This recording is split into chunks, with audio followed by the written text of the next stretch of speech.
In 1773, Jacob Frank traveled to Frankfurt, Germany, the birthplace of the Illuminati.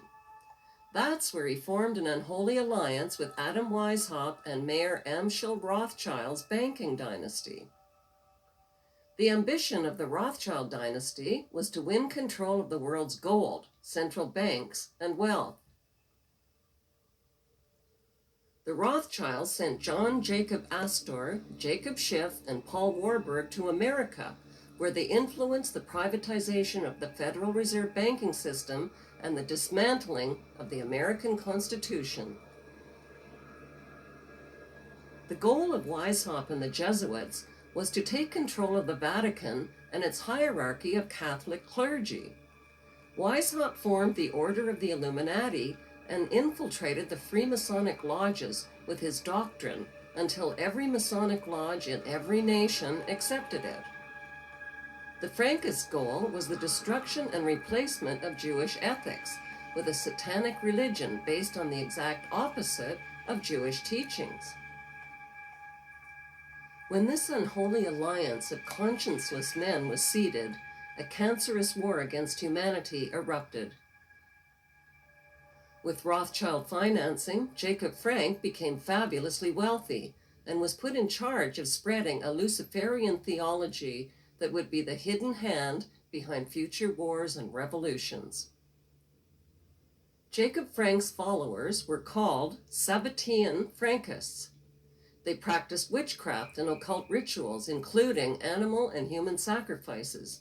Lucifer, they declared, was the true God. The Sabbatean Frankists expanded their movement by masquerading as converts to other religions. They converted to Catholicism and to Islam, where they embedded themselves and spread their Luciferian infection as closeted crypto-Jews. The Frankists traded their wives and daughters with members and with powerful non-members who they needed to seduce into their cult. Jewish professor Gershon Scholem called Jacob Frank one of the most frightening men in Jewish history.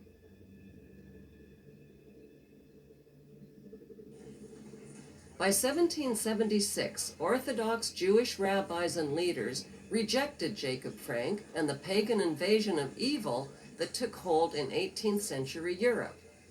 They declared Jacob Frank and his Luciferian followers to be heretics and denounced Kabbalism as a rejection of the Jewish faith.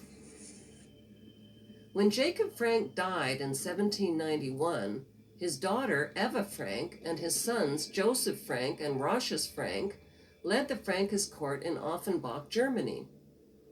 Jacob Frank's son Rochus Frank reversed his name and was known in Europe as Frank Roche. Some genealogists believe that the surname Roche in Princess Diana's family tree originates with Jacob Frank's son, Frank Roche. Jewish author and historian Dr. Henry Makow has thoroughly researched the Sabbatean Frankist movement. Sabbatean Frankists were out and out Satanists.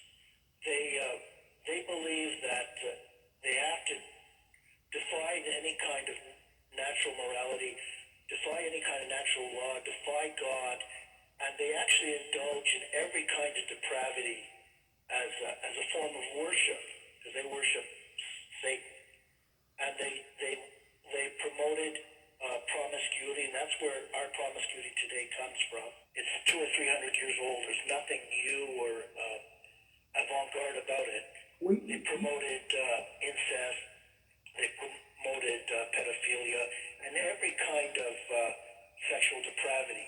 Rabbi Wolf Gunther Plott is the former president of the Canadian Jewish Congress. He claims that Sabbatean Frankists are false Zionist Jews who reject traditional Judaism. The Sabbatean Frankists were behind Nazi Germany's Holocaust and World War II, which was engineered to create the State of Israel.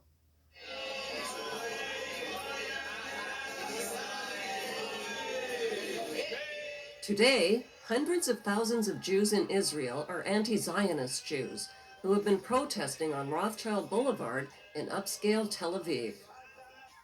Anti-Zionist Jews are burning the flag of Israel to protest the Zionist violence and genocide and the injustices. Why don't we see this on television?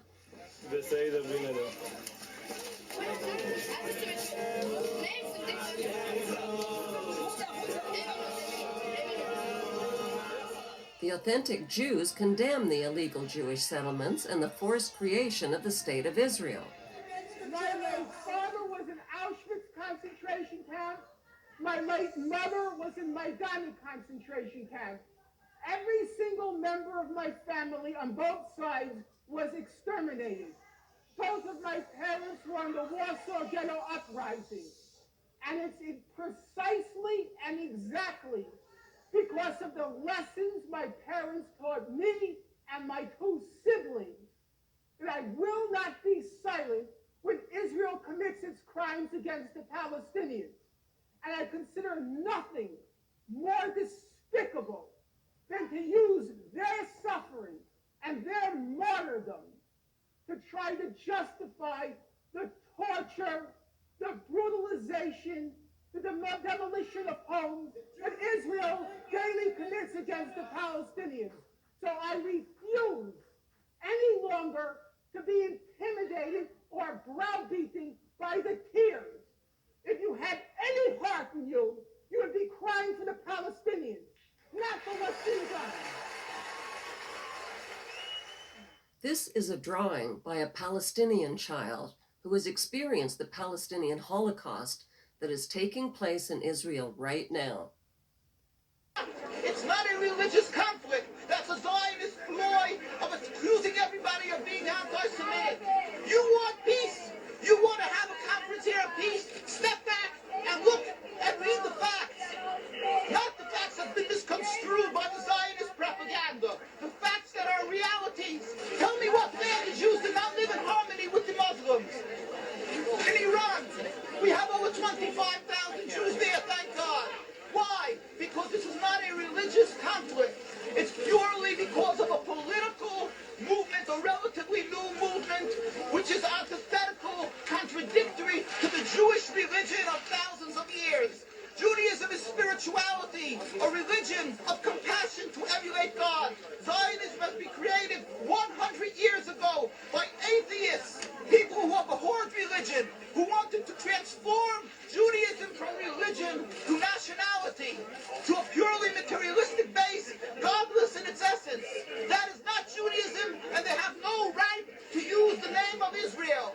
They've usurped our name, they've stolen our symbols, and they've stolen our identity. And they are causing death and destruction year in and year out. For over 50 years, death and bloodshed has not stopped because of a pure ideological belief called Zionism. They sacrifice on their idol bodies, human beings, hearts, souls. They rent, they destructed houses, they destructed people's lives.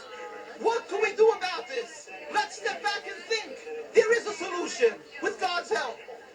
If we would put away the politics, then we could know that we've been living and coexisting together. We most profusely apologize to the Muslims, to the Arabs, what has been done to them. America's Zionist-owned media falsely reported that Iran's President Ahmadinejad threatened to wipe Israel off the map. This was a mistranslation. What the president of Iran really said is that Israel is occupying Palestine and has no legitimacy on the world map. Traditional Torah Jews and rabbis agree with him. There is speculation that the revolutionary document called the Protocols of Zion is a secret Sabbatean Frankist document. This document embodies 24 protocols which map out a detailed Zionist plan for global control. The protocols, written in the late 1700s, describe in precise